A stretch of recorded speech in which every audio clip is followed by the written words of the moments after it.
Certains pourraient dire que je fuis, peut-être, et je préfère me dire que j'avance. J'avance à travers mes idées, mes pensées, mes rêves. Je sais que tous mes problèmes ne disparaîtront pas en partant à l'autre bout du monde. J'en ai conscience, et c'est pour ça que je sais que je ne fuis pas. Je ne fuis pas mes problèmes. Je quitte une vie qui ne me plaît plus, une vie dans laquelle je ne me reconnais plus, une vie dans laquelle je n'arrive pas à me projeter.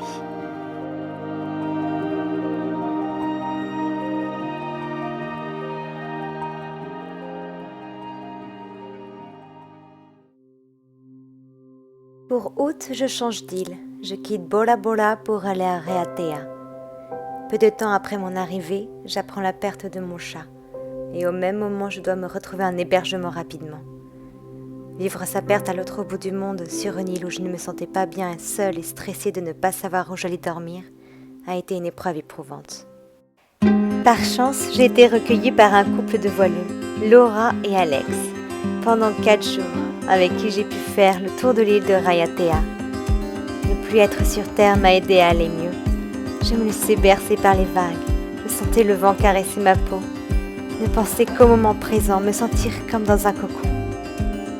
4 jours hors du temps, hors limite.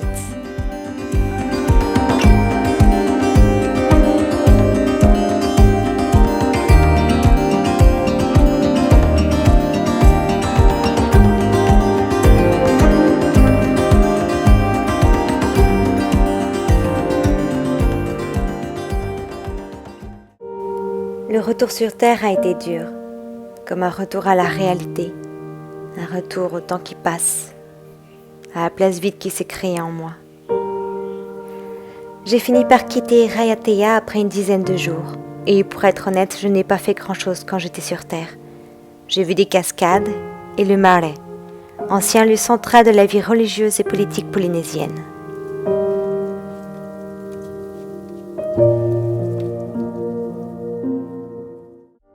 Je finis le mois d'août à Moorea, sous la pluie, avec un autre couple adorable qui fait le tour du monde, Marie et Anthony. Nous faisons du woofing ensemble. Le woofing consiste à apporter une aide pour des gens en échange d'un logement et parfois même de nourriture. C'est mon tout premier woofing de ma vie et pour cette première fois, j'apporte une petite aide en couture à une créatrice qui tient une boutique sur Moorea.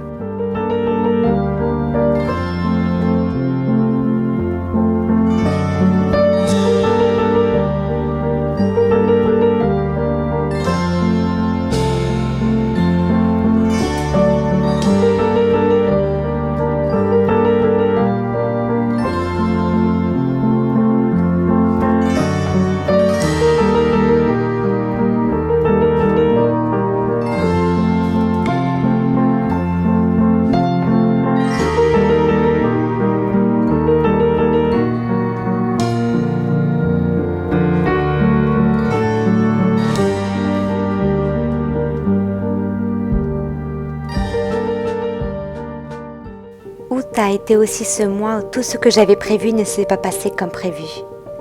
Après quelques jours de stress, tout s'est bien terminé. Comme si on voulait me faire comprendre qu'il fallait que je me laisse mener, que je laisse mes pas et mes rencontres me guider. Depuis que nous sommes tout jeunes, on nous apprend en premier lieu à ne pas faire confiance aux gens, à nous méfier. Et pourtant, sans cette confiance que j'ai osé donner, je ne serais pas là où je suis. Je pense que l'on devrait plutôt nous apprendre à écouter notre instinct plutôt que de nous apprendre à ne pas toujours nous méfier des gens, à l'écouter. On le met trop souvent de côté quand il nous parle. Et je me souviens de toutes les fois où j'ai refusé de l'écouter, toutes ces fois où j'ai fini par m'écrouler, par tomber plus bas que terre. J'ai décidé de l'écouter cette fois, de me fier à lui, même si ce n'est pas toujours facile quand on ne sait pas dire non. Et ça va me prendre du temps, comme tout apprentissage, mais je vais y travailler. À marcher seule dans le noir, j'ai appris à danser sous la pluie.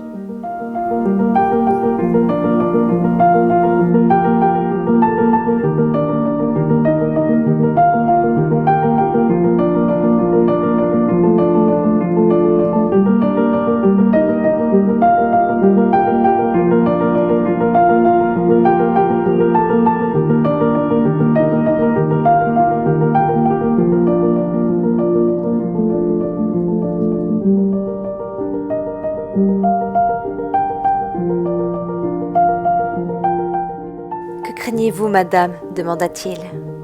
Une cage, répondit-elle. Restez derrière des barreaux jusqu'à ce que l'habitude de la vieillesse les accepte et que tout espoir d'accomplir de hauts faits soit passé sans possibilité de rappel ni de désir.